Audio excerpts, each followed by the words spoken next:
আসসালামু আলাইকুম। কেমন আছেন সবাই? শীতকাল চলে এসেছে। এখন বাজারে কিন্তু শীতের সবজি এভেইলেবল।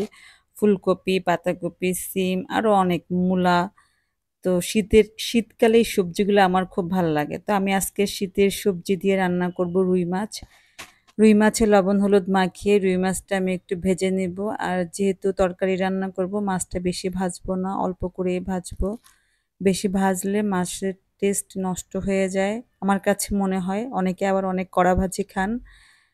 তো আমি অল্প করেই মাছগুলা ১ম এ ভেজে নিলাম। আর অন্যদিকে ফুলকপিতে অনেক সময় পোকা থাকে বলে আমি এগুলা ধুয়ে অনেকক্ষণ ভিজিয়ে রাখলাম। যদি কোনো পোকা থাকে তাহলে বের হয়ে যাবে। যদিও আমি কাটার সময় অনেক সুন্দর করে দেখে নিয়েছি কোনো পোকা নাই। তারপরেও আমি অনেকক্ষণ ভিজিয়ে রাখি ফুলকপি কারণ ফুলকপিতে পোকা পাওয়া যায়। অন্যদিকে কড়াইতে তেল দিয়ে দিলাম পেঁয়াজ রসুন বাটা, এরপরে পরিমাণ মতো লবণ। এরপরে আমি দিয়ে দিব এটাতে হলুদের গুঁড়া, মরিচের গুঁড়া। এগুলা দিয়ে আমি মসলাগুলো সুন্দরভাবে কষাবো। আর আজকে আমি রান্না করব সিম, আলু, ফুলকপি। তো যেহেতু ফুলকপি আর সিমগুলো নরম সবজি, আলু একটু সিদ্ধ হতে সময় লাগে, সেজন্য মসলার সাথে আমি আলুগুলা দিয়ে দিলাম আগেই।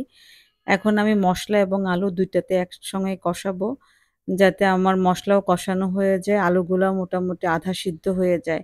তখন যদি আমি ফুলকপি, সিমটা দেই তাহলে এগুলা কিন্তু গলে যাবে না। আর ফুলকপি কিন্তু বেশি গলে গেলে তরকারি খেতে আসলে ভালো লাগে না। ফুলকপিটা একটু শক্ত বলবো না, বাট যাতে গলে না যায় সেরকম হলে ফুলকপিটা খেতে কিন্তু ভালো লাগে। আমার কাছে এরকম মনে হয়, জানি না আপনারা কে কিরকম খান।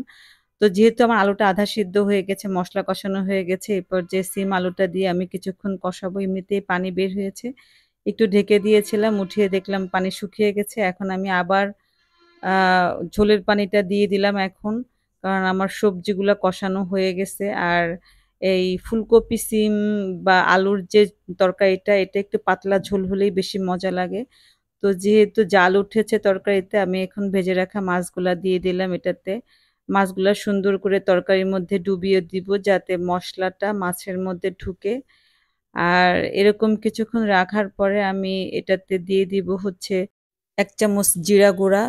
তো জিরা গুঁড়াটা আমার পছন্দ এবং এটা তরকারিতে দিলে তরকারির টেস্ট বাড়ে, কিন্তু অনেকেই খান না। যারা খান না তারা স্কিপ করতে পারেন। শীতকাল যেহেতু তরকারিতে তো ধনিয়া পাতা দিতেই হবে। আর নামানোর আগ দিয়ে একটু কাঁচামরিচ দিলে তরকারির স্বাদটাই পাল্টে যাবে। তো আমার তরকারির রান্না কিন্তু হয়ে আসছে। এখন আমি সবকিছু দিয়ে চুলায় একটুখানি রেখে আমি তরকারিটা নামিয়ে ফেলবো। গরম ভাতের সাথে এই পাতলা ফুলকপি, সিম, আলুর ঝোলের তরকারিটা যে কি মজা হয়েছিল!